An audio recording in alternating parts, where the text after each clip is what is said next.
Ah tiens, tu es là. Tu m'as surpris. Allez, viens, installe-toi le temps que je range une partie de mes stocks de paracétamol que j'ai pu m'acheter il n'y a pas longtemps pour compléter mes stocks et les réserves. Donc, bonjour à toutes et à tous et bienvenue dans ma seconde base autonome durable. Je suis Stéphane Vivaliste et pour celles et ceux qui sont nouveaux sur cette chaîne d'autonomie et de survie, n'oubliez pas de vous abonner, de laisser un pouce bleu et d'avance je vous remercie.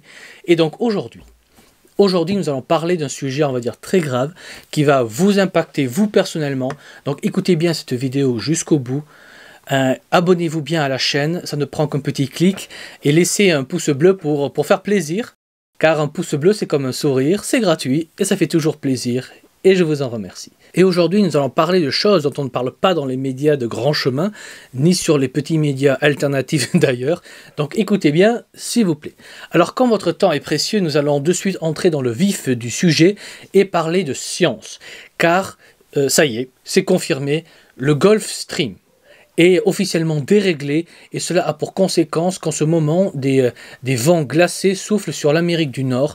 Alors vous allez me dire qu'on s'en fiche de ce qui se passe aux Amériques, mais en fait, pas tant que cela, car les conséquences sur votre vie vont se ressentir, car les vents glacés détruisent les cultures d'hiver au Canada et dans les grandes plaines américaines, pile où on produit en masse de la nourriture. Donc concrètement, on sait que la récolte de printemps nord-américaine, donc canadienne et états-unienne, cette récolte va être très mauvaise, car au moment où je fais cette vidéo, les vents glacés du pôle Nord soufflent sur les grandes plaines et ravagent les cultures d'hiver, qui se récoltent au printemps. Donc on sait maintenant que la récolte va être mauvaise. Se rajoute à cela le fait qu'en Europe, on a très mal semé pour les cultures d'hiver, car on est en pleine pénurie d'engrais azotés qui viennent évidemment de l'Est. Donc les champs ont été mal travaillés et comme nos courageux agriculteurs, et là je ne suis pas sarcastique, je le pense vraiment, nos courageux agriculteurs ne sont pas des magiciens. Forcément, mal semé, mal travaillé à terre se traduit au final par de mauvaises récoltes, sans compter sur le fait qu'on va manquer de diesel pour les récoltes, en Europe du moins. Mais la tragédie ne s'arrête pas là, car dans le grenier à grains de l'Est, à comprendre évidemment l'Ukraine, pour des raisons évidentes, les récoltes seront pourries. Et on mettra ça évidemment sur le dos, et là, un petit peu à juste titre quand même, sur le dos de Poutine, le nazi mangeur d'enfants. Donc l'Ukraine va avoir une récolte pourrie et la Russie ne va pas exporter son blé vers l'Occident. Évidemment, parce qu'il ne voudra pas que ses ressources finissent dans le camp de ceux qui bombardent ses fils et ses filles dans l'armée. Bref, quand on regarde les principaux pôles de production alimentaire dans le monde, chaque point stratégique de la production alimentaire mondiale a un problème. Donc des vents glacés destructeurs aux Amériques, des pénuries en intrants en Europe et la guerre à l'Est.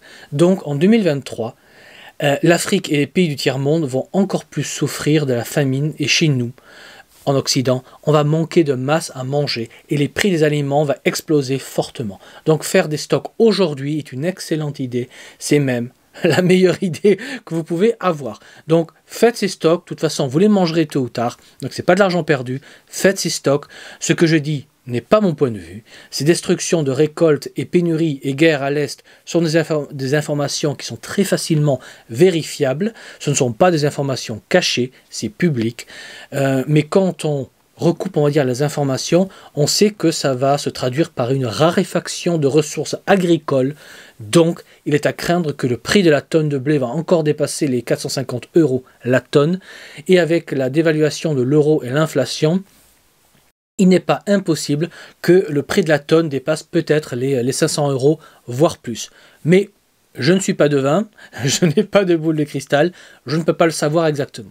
Mais ce qu'on peut savoir avec les recoupements rationnels d'informations est qu'il est mathématiquement impossible de produire suffisamment cet hiver et donc logiquement, mathématiquement, on va vers des manques et les manques se traduisent toujours par des hausses de prix comme on l'a connu malheureusement en 2022. Se rajoute à ces problèmes la fermeture de nombre d'usines de transformation et de conditionnement alimentaire. Ainsi, des groupes comme Cofigeo baissent sa production de 80% en 2023 et met 800 employés sur 1200 au chômage technique et ferme 4 usines sur 5. Et ce n'est qu'un exemple, ce n'est qu'un seul exemple, car tout le secteur de l'agroalimentaire est très fortement touché par ces pénuries, par l'explosion du prix de l'énergie et de la hausse des prix des emballages. Donc on sait déjà que la production alimentaire en 2023 va fortement se casser la figure, et la mise en place d'un rationnement organisé par l'État n'est pas du tout à exclure au moment où on parle.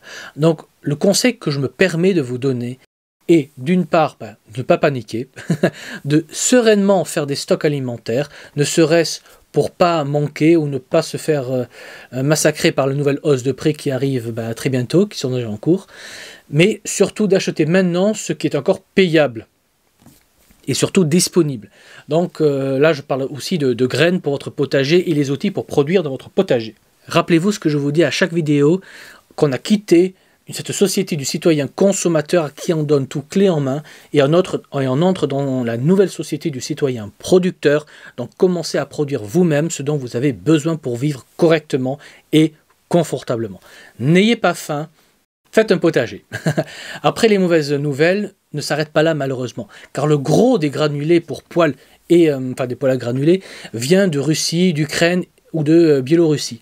Et comme les tensions continuent de se tendre au moment où je fais cette vidéo, eh bien forcément on aura de moins en moins accès à ces ressources, et les granulés produits au Portugal par exemple ne vont pas suffire pour compenser les pertes sur le front de l'Est, sans mauvais jeu de mots.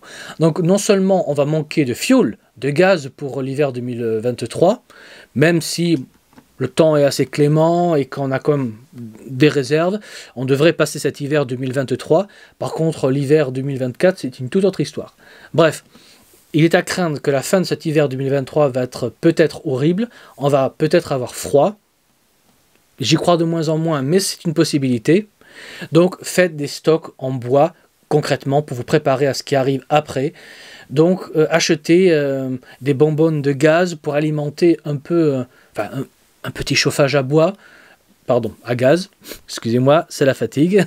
Achetez des bonbonnes à gaz pour alimenter un petit chauffage à gaz. Donc isolez votre maison, mettez des panneaux solaires pour un chauffage électrique, etc.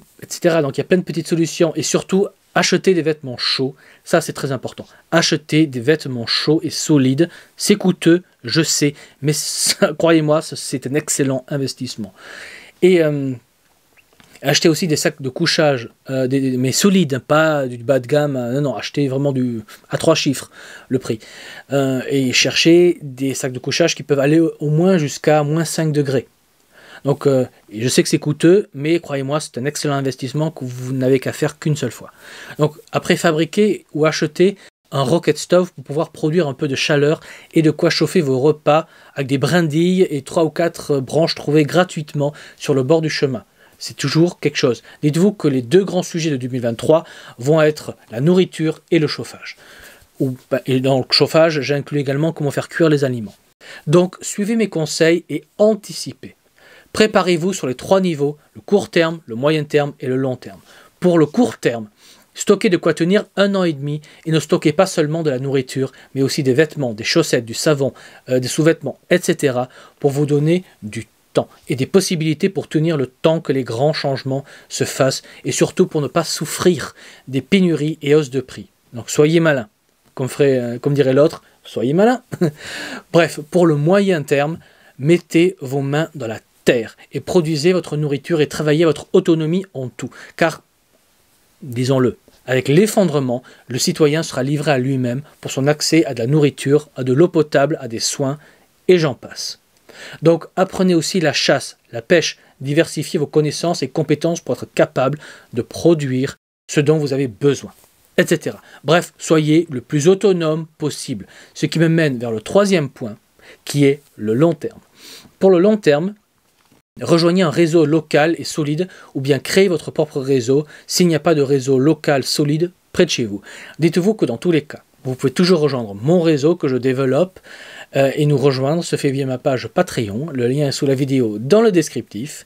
Et pour avoir des informations à propos de mon réseau qui s'appelle le projet La Survie pour tous, alias le Royaume, je vous invite à aller regarder les vidéos qui ont la couleur verte sur le côté des miniatures des vidéos. Car la couleur verte indique que le thème est le réseau, comme la couleur jaune indique que le thème de la vidéo est l'effondrement. La couleur bleue, le matériel, et la couleur rouge, c'est plus de la sociologie et des thèmes comme ça. Bref, voilà, dites-vous que la survie seule ou en petit groupe a déjà été débunkée depuis des années et des années et des années. Et seulement dans un réseau, on a une chance de survie sur le long terme.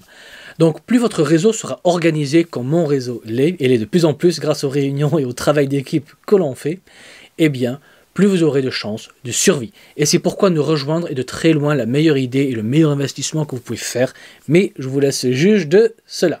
Voilà, la vidéo s'arrête là, il ne me reste plus qu'à vous dire comme toujours, n'oubliez pas qu'un homme averti en vaut 2, mais qu'un homme préparé en vaut 4. Donc préparez-vous, anticipez, et je vous dis à la prochaine fois. Allez, ciao!